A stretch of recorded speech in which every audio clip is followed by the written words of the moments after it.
what's that?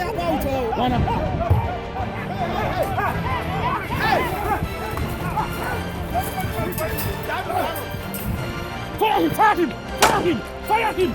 Shot him! Shot him! Shot him! Shot him! Everybody knows these criminals are called landguards. They are doing it with the support of the police divisional commander, ACP Jim. In this area, we call him the landguards commander. Because we have documents to show that Chief sold the land to us.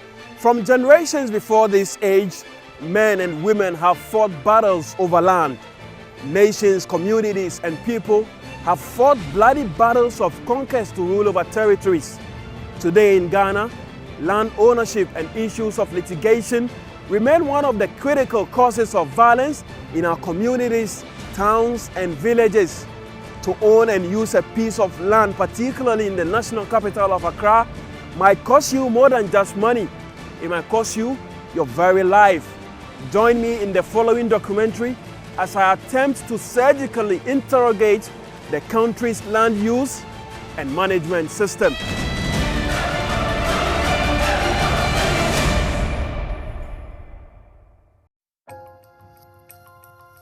Ghana is about the size of the United Kingdom and occupies a total area of about 239,460 square kilometers, with an estimated population of about 28,409,576 as of January 1st, 2017, estimated to increase by 679,273 people and reached 29,088,849 in the beginning of 2018. Fact is, human population continued to increase every day on the surface of the earth. However, not an inch of land space has been added since creation.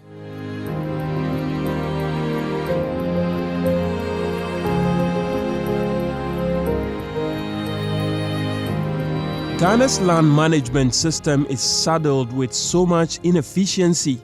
The country is facing a difficult challenge in developing an effective land administration sector. Meeting this challenge will require the development of a system for land management and administration that will enable the customary owners, the private sector, government, and individuals to maximize the use of land for development within the constraints of sustainability.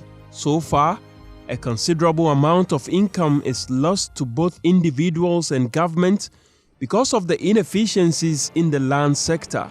You can look at it from the point of the fact that people have moved in and there's a higher demand for land. And so that triggers scarcity of land, and then consequently the price therefore going up. That's number one. That's number one.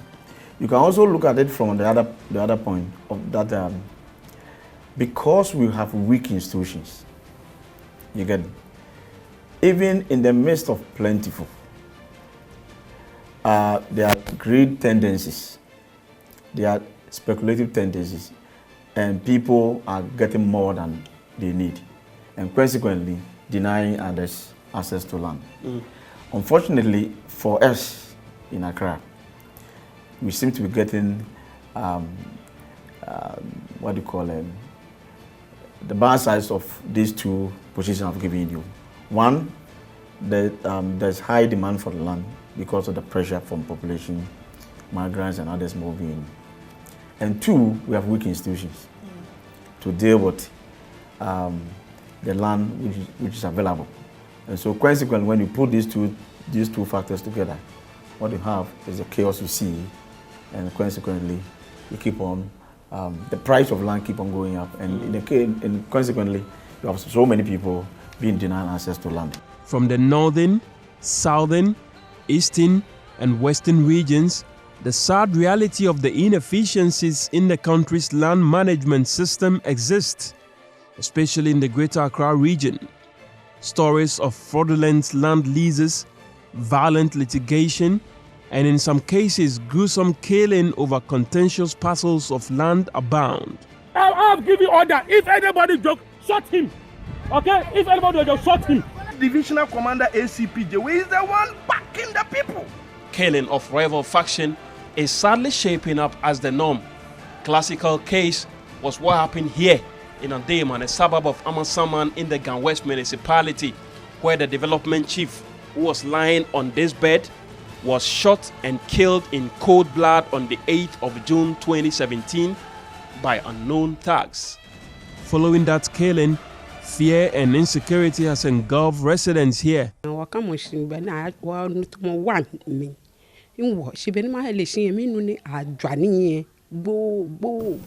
was in the room with my granddaughter at about 1:15 a.m. when we heard gunshots.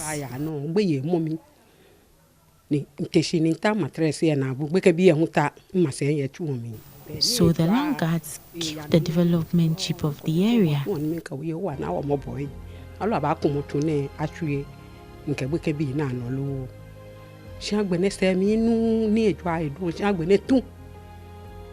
Since then, we've been living in fear, and we want government to deploy police personnel in the area to maintain peace.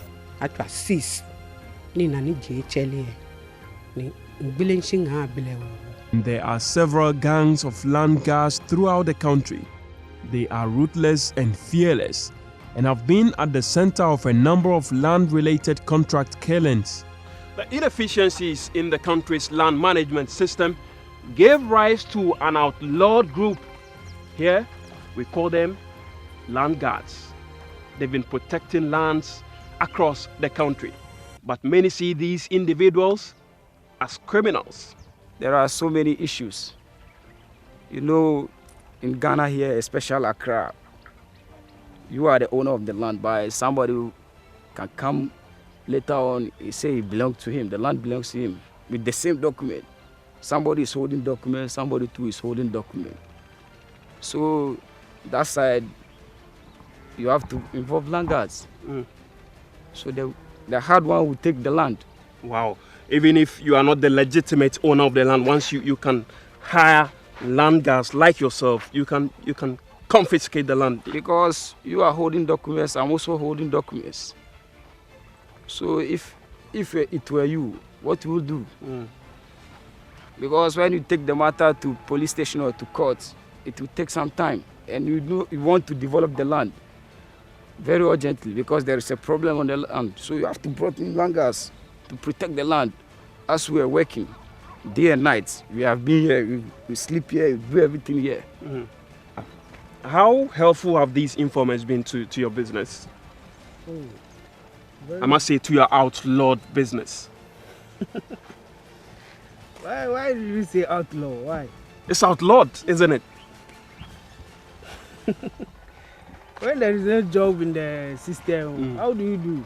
You find survive. your own job to survive. So I don't think it's outlaw. The government and the police people are misunderstanding. The people who understand the job, if they come on their side, they don't disturb us. But we have some of your colleagues who go about hitting people, slashing people with cutlasses, hitting people with cudgels, shooting and killing. That makes your job unacceptable, to put it bluntly. Ion? This is an interesting question. You know, in everything, there is bad, there is good. Okay. Even within your sons or daughters, there is bad girl, there is good girl. So anything you cannot find him 100%. We cannot say we are perfect. But in anything, there is good and bad. That is what I can say. People are going to court and spending, unreasonable years because these fraudsters are putting them to all of that. You are selling a land to me, you are selling it to another person, and you are taking money from all of us. Some are selling to, 3, 4, 5 people. You are a fraud. You are a criminal. You deserve to be in jail. In addition to paying the hefty, fines that have been stipulated in this law. If you're paying 84,000 and you can't feel it, that's your business. If you're paying 180,000 and you can't feel it, that's your business. But in addition to that, you could also be put into jail. And that for me is very good. The police have been in a constant battle with the land guards, making some big catches in the process. In this country, people just know of those individuals, the young men who move from place to place, mostly riding motorbikes to harass people. For those ones, they are itinerants. They are mostly unemployed youth that people hire them. But they are the land guards. They are the people that we call them land guards. And I simply just equate land guards to all types of criminals. They are land guards during the day. What will they be doing during the night? But these people are not mobilized. They are individuals who want to make a living. But to get them mobilized in big numbers to attack and evade lands means that somebody had organized them, or somebody who demands their services try to mobilize them and uses them as and when he or she wants them to come around. These are the people I incidentally said they are land conflict entrepreneurs. Some of these people deliberately go in for lands they know it is not theirs. Such people, some are estate developers, some are individuals who won't know the type of work they do specifically, but they go around to obtain so-called powers of attorney from families. Tension is brewing at Peace Village, a developing community in the Ganwes municipality, between a private developer and residents who are fiercely battling for ownership of the land in the area. Residents here have vowed to protect their turf with all they've got. It is sad we are unable to work on the lands we've duly acquired and registered at the Lands Commission. As you can see, I have land title certificates from the Lands Commission to show, but it is very sad. That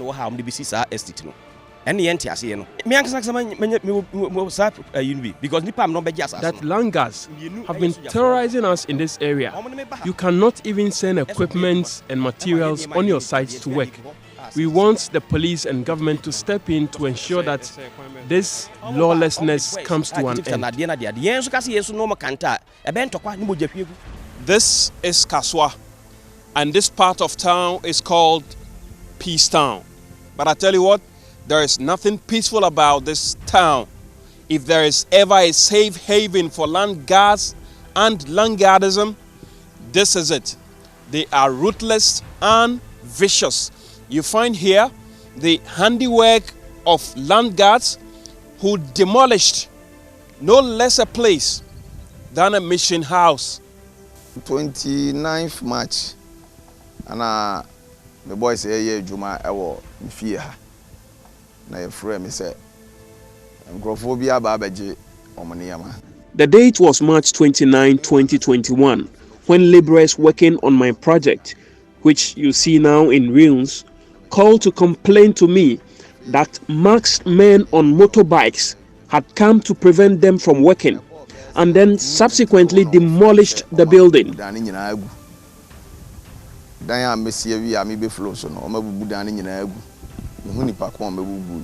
According to my tenant, for no say, and buy an almost motors, almost part 12, almost a max. And the tenant for me, no more fee, our home. But almost catch them so many and almost inside our own book. Langard for bedding no a nipa, phobia almost kept. The Langas are giving us a hard time here in Kaswa, Peace Town, and we know there are powerful people behind who are even making the work of the crime officer almost impossible. Now the law says, if you unlawfully, exercise control or supervision of a land, that is, you don't own it, you don't have what we call interest in that land. In law, when we say interest in land, it will connote what I may loosely use as ownership. And then you try to exercise control. You try to exercise supervision. If you sought to do that, then you will be in trouble. And by also doing that, seeking to prevent a developer, somebody who has acquired interest properly in the land, seeking to prevent them from developing their land, then now the law says you are in trouble. You could be going to jail for between 5 to 15 years. Custodial. There's no option of you being fined or being cautioned. And that for me is very good, will bring some sanity. If you conducted yourself in using force and acts of violence to intimidate, to, as it were, obstruct someone who has acquired the land properly from being able to develop that land, you, upon conviction, will be looking to go to jail minimum 5 years, but there's a maximum sentence of 15 years. There's no room for a fine.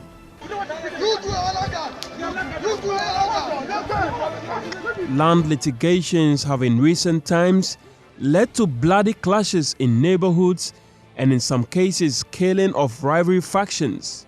Residents of Ashiye Down, a developing community in the Adenton municipality in the national capital, have also been in a tussle with the CSIR over ownership of the land they claim they duly acquired and heavily invested in developing the land. Residents also allege that the Council for Scientific and Industrial Research is defying an interlocutory injunction by an Accra High Court in 2014, restraining them from stepping foot on the contentious land. But the state institution has been busy constructing walls around properties here.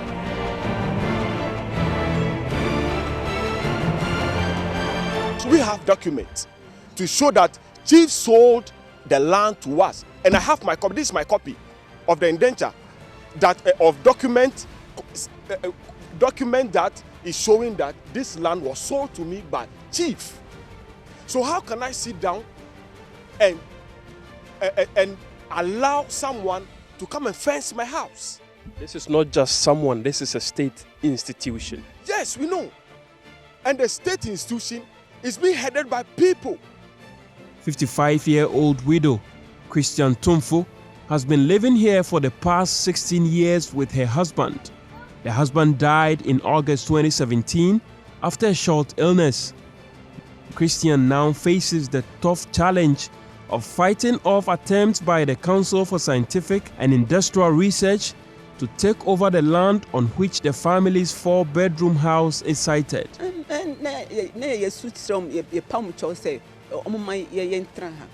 We are pleading with the CSIR to allow us stay here.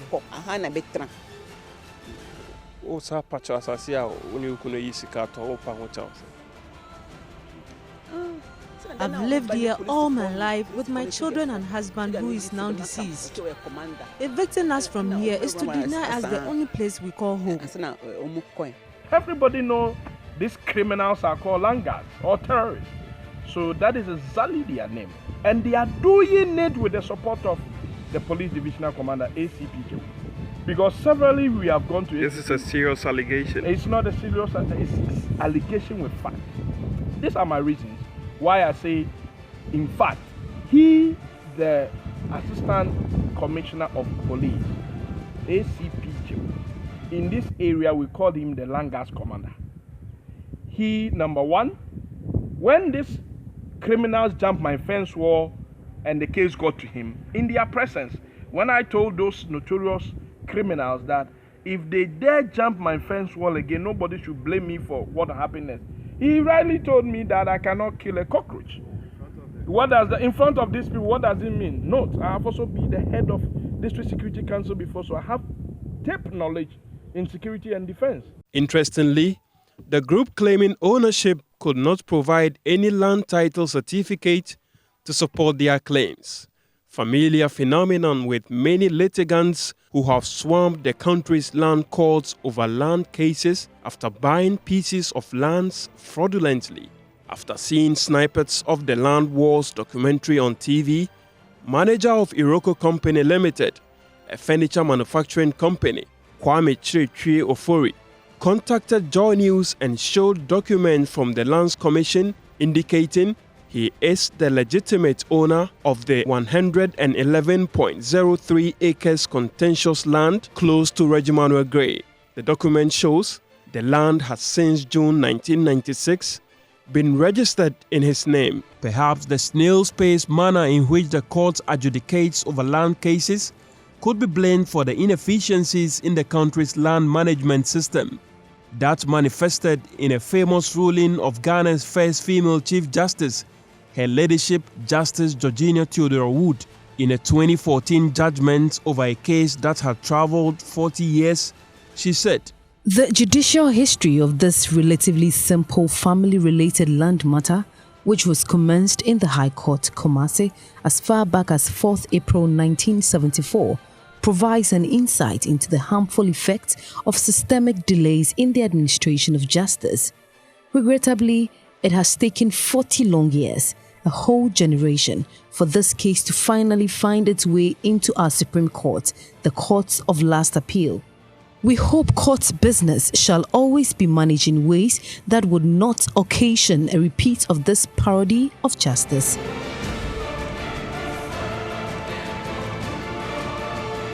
This explains why litigants, in a bid to secure ownership of contentious lands, hurriedly put up properties on those.